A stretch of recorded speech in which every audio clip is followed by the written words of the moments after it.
one-to-ones. This is 16 WAPT News live at 10. New at 10, a Blue Lives Matter bill passes in a Senate committee to harm our black young males across this state. What the bill means and why not everyone is on board. Plus, a Mississippi senator's Facebook post about liberal women stirring up controversy. I'm going to stand my ground. I know I'm on the right side of history. Why he says he won't apologize. And a driver in the hospital after his car slammed into a moving train. Right now, the Jackson water crisis. Crews just started a water main repair project expected to leave much of the city without water all weekend long. This is a live look at the workers right now on Forest Avenue. We expect Mayor Tony Yarber to brief us any moment. Plus, we have team coverage across the city.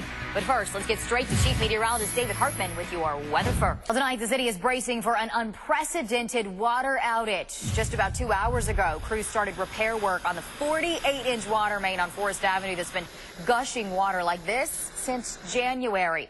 Mayor Tony Yarber is at the work site right now. We begin our team coverage with 16 WAPT's Aaron Pickens, who is live there as well. And Mayor Yarber is here right now, ready to begin this news conference. Mayor, you just went over and looked at the site. What can you tell us? Well, we started work as scheduled today. So right now, we're going to send it back to you, Megan. Thank you. Good to hear from the mayor in his first briefing since this work started there on Forest Avenue just about 2 hours ago. Now, the water crisis could affect some major venues in the city of Jackson. Thalumar Hall gearing up for a big concert tonight. They have portable toilets outside just in case. We continue our team coverage with 16 WAPT's Ross Adams. Now remember, we are your best source for updates and urgent alerts on all of the details you need surrounding the water outage. Make sure you download our free 16 WAPT mobile app. You can get alerts that way. And right now, cleanup underway in Hattiesburg after an EF3 tornado ripped through the area, killing 4 people and injuring dozens of others. Good evening. I'm Scott Simmons. Winds reaching at least 130 miles an hour in that storm, ripping off roofs and uprooting trees and power poles. 16 WAPT's Candace Red is in Hattiesburg tonight, where residents are picking up the pieces. She joins us live with more. Candace, we'll check back with you on those cleanup efforts. Now let's go over to meteorologist Nathan Scott. Let's talk about the path of this tornado. The National Weather Service confirms an EF2 tornado touched down in Scott County yesterday, leaving a trail of destruction in its path. Some residents captured video the moments that funnel cloud formed. You see him right there, incumbent Mayor Tony Yarber, just 5% of the vote. Just about an hour ago, Yarber talked to supporters and endorsed the man he said is his friend, Chokwe Antar Lumumba. And I am saying publicly that going forward, whether there's a runoff or not, Jackson, Mississippi, get behind Antar Chokwe Lumumba. That he exudes. Dr. Rosman, forgive me for interrupting you. I'm so sorry. We hear that Chokwe Antar is on the stage at the King Edward right now.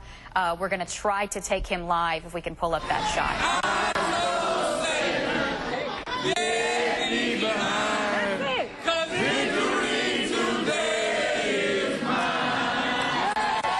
I want to continue our team coverage of the Jackson mayor's race with our own Scott Simmons. He's with State Senator John Horn and his supporters tonight on State Street. Scott. Breaking news right now, thousands of residents in Hinds County and Warren County without power. According to Energy and their power map, we're talking about the outage map showing 9,000 people in Hinds County in the dark. New at 10, Warren County firefighters spent the night battling an apartment complex fire. I'm Keegan Fox. And I'm Megan West. This happened at a complex that is abandoned and had been condemned. The fire started around 7 tonight. Officials say this is the 3rd time a fire has destroyed one of these buildings at the old Whispering Woods apartments. Ann Parker live for us tonight, and thank you. For developing details on this story, you can visit our website tonight at WAPT.com or download the 16 WAPT News mobile app for urgent news alerts. Breaking tonight, President Donald Trump will shift his focus to immigration tomorrow.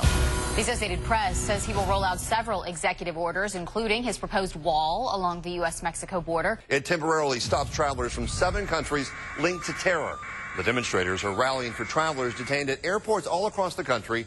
According to the American Immigration Council, Mississippi is home to more than 60,000 immigrants. 16 WAPT's Candace Red worked to figure out how this ban affects people right here in our state. She joins us live with more. Well, now to a 16 WAPT News special report. Times have changed for sure since the 1800s, but some laws in Mississippi have remained on the books untouched. Well, tonight our own Allie Ware takes a look at 3 laws that some people say are outdated.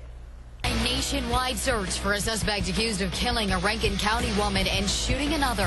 Why he could be linked to another high-profile murder. Plus, emergency landing. A pilot forced to land in a field in Hinds County. What went wrong? And questions for MDOT after January's ice storm that shut down roads. We're asking, who's accountable in a 16 WAPT special report.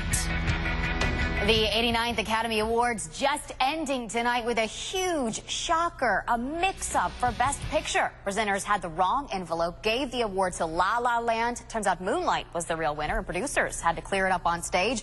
We'll talk much more about that, plus have all of your Oscar highlights. But right now, let's get to meteorologist Nathan Scott for your weather first. Now we want to get back to the Academy Awards and that big mix-up that happened at the very end tonight. It certainly shocked us. The presenters, Warren Beatty and Faye Dunaway, presented the Best Picture award to La La Land. Then a producer came out telling them they'd given it to the wrong movie that should actually have gone to Moonlight. Take a look at what happens. Come on, this is not a joke. This is not a joke. I'm afraid they read the wrong thing. This is not a joke. Moonlight has won Best Picture. Moonlight, Best Picture. Personally, I blame Steve Harvey for this. I think you guys should keep it anyway. I suppose Steve Harvey set the trend for moments like that with a Miss Universe pageant mix-up.